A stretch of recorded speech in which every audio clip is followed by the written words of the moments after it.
शाळा मुलांच्या भावविश्वाला आकार देते, परंतु आदिवासी मुलामुलींसाठी असलेल्या अनुदानित आश्रम शाळा सिरळीकडे पाहिलं की जाणवतं की या शाळेने मुलांना व्यक्तिमत्वाचं एक नवं क्षितिज दिलं आहे.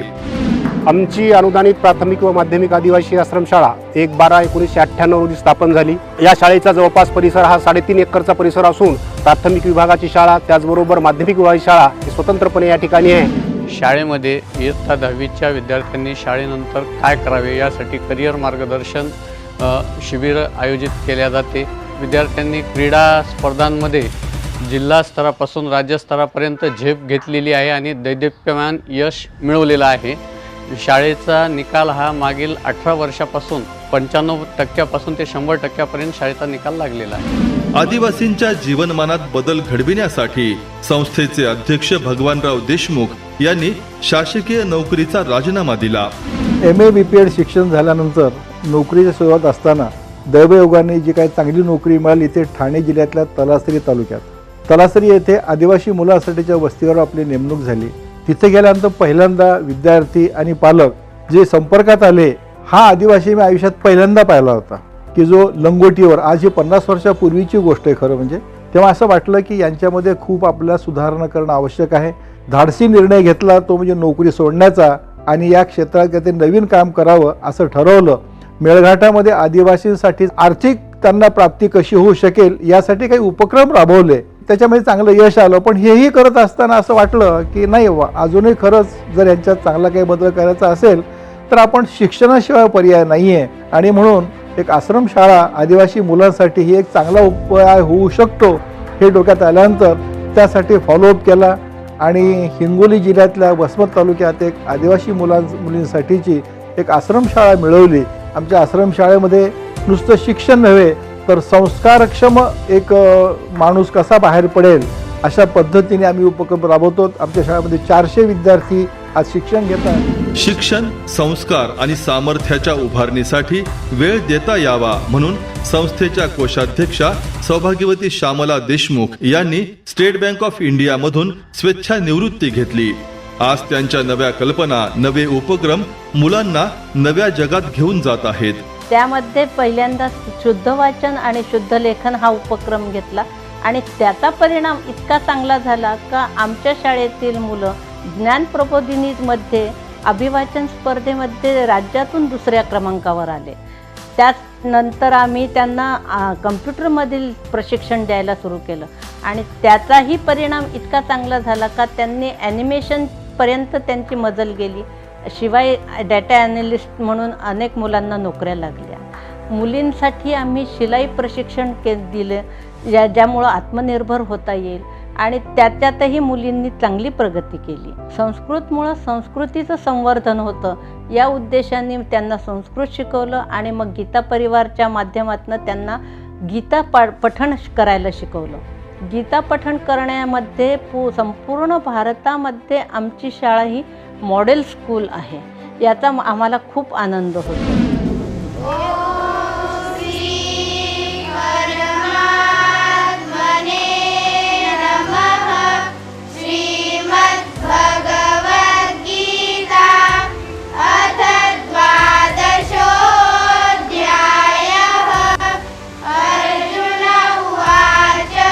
आमच्या इथे 2022 पासून भगवद्गीता शिकवण्यास सुरुवात केली. यामुळे आम्हाला शब्द उच्चारण नीट होतात, वाचण्यास मदत होते. त्या परिवाराच्या ऑनलाईन क्लासमध्ये मुलामुलींना दररोज आणून बसवणे, त्यांच्याकडून शिकवलेल्या श्लोकांचा सराव करून घेणे, पाठांतर करून घेणे, विशेष म्हणजे मुलांसोबतच आम्हाला पण गीता शिकता आली याचा खूप आनंद आहे. अनुदानित आश्रम शाळा सिरळी येथे शिक्षण घेणाऱ्या विद्यार्थ्यांमध्ये आज मोठा बदल होत आहे. या 27 वर्षाच्या कालखंडामध्ये फार मोठी प्रगती आदिवासी समाजाला या शाळेतून मुलांच्या माध्यमातून मिळाली. आमच्या शाळेत अनेक मुलं हे पहिलीपासून शिक्षण घेत आहेत. त्यांची आम्ही पालक म्हणून सकाळपासून संध्याकाळपर्यंत पूर्ण काळजी घेत आहेत. त्यांना चांगलं वातावरण कसं मिळेल याचा आम्ही नेहमी प्रयत्न करत असतो. मुलींची सुरक्षा आणि काळजी ही शाळेची मोठी जबाबदारी आहे आणि मोठ्या मुलींची आरोग्य आणि स्वच्छतेची विशेष आम्ही काळजी घेतो. जगप्रसिद्ध शास्त्रज्ञ पद्मश्री रघुनाथ माशेलकर यांच्या हस्ते येथील विज्ञान प्रयोगशाळेचे उद्घाटन झाले. तर अनेक थोर विभूतींनी या शाळेला भेटी देऊन मार्गदर्शन केले आहे. नमस्कार. सर्वप्रथम मला भगवानराव आणि श्यामलाताईंचे मी आभार मानतो, कारण माझ्या आयुष्यातली ही एक फार मोठी संधी मला मिळाली की आपण इंडिया ॲट 75 म्हणतो, पण तिथे भारत ॲट 75 सुद्धा आहे. आणि या भारताला वरती आणण्यासाठी आपल्याला ज्याच्यामध्ये सर्व भारतीय पुढे जातील यावर जोर द्यायला पाहिजे, मेहनत करायला पाहिजे. आणि त्यातले काही जे आदिवासी आहेत त्यांच्यासाठी अनुदानित प्राथमिक व माध्यमिक आदिवासी आश्रमशाळा काढणं आणि शिक्षण हे किती महत्त्वाचं आहे भविष्य घडवण्यासाठी याची जाण ठेवून या मुलामुलींना शिक्षण देणं, त्यांना मार्ग दाखवणं हे माझ्या मते फार महत्त्वाचं आहे. आणि उत्तम काम इतक्या निष्ठेने एका भविष्याचा वेध घेऊन केल्याबद्दल मी आपलं अभिनंदन करतो आणि आभारही मानतो. केवळ 15 मिनिटांमध्ये 100 विद्यार्थ्यांनी संपूर्ण भगवद्गीता लिहून इंडिया बुक ऑफ रेकॉर्ड्समध्ये शाळेचे नाव नोंदवले आहे.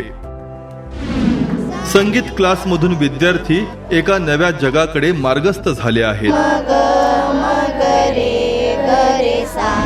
आम्ही गेल्या वर्षीपासून संगीत क्लास शिकत आहे. पहिल्या स्टार्टिंगला आमचे माननीय देशमुख साहेब संगीत शिकत होते. त्यांना असं वाटलं की आमच्या शाळेतील विद्यार्थ्यांनाही संगीत यावं, त्यामुळे त्यांनी आमच्या शाळेत संगीत क्लास आयोजित केले. स्वतंत्र संगणक प्रयोगशाळा, विज्ञान प्रयोगशाळा, जर्मन भाषा वर्ग, 10,000 पुस्तकांचे ग्रंथालय, खेळासाठी प्रशस्त मैदान, मुला-मुलींसाठी स्वतंत्र वसतिगृहे, प्रशस्त भोजन कक्ष, पिण्यासाठी शुद्ध पाणी, सीक रूम या सुविधा शाळेला नव्या उंचीवर नेत आहेत. वंदे मातरम गीताला यावर्षी 150 वर्ष पूर्ण झाली. या निमित्ताने शाळेतील विद्यार्थ्यांनी सामूहिक वंदे मातरम गाऊन एक अनोखी मानवंदना दिली आहे.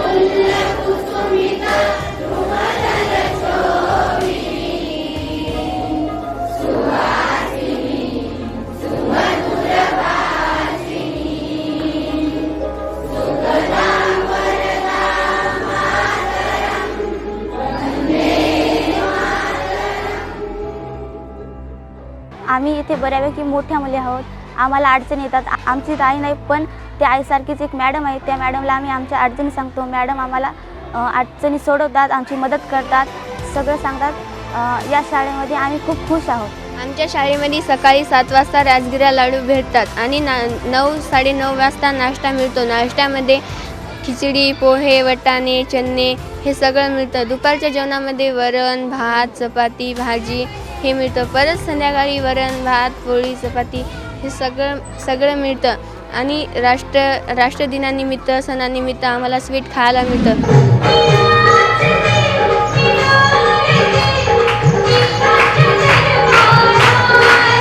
शिस्त आणि संस्कारांच्या भिंतीपलीकडे विविध गुणदर्शनाचं मुक्त आकाश या शाळेने विद्यार्थ्यांना उपलब्ध करून दिलं आहे.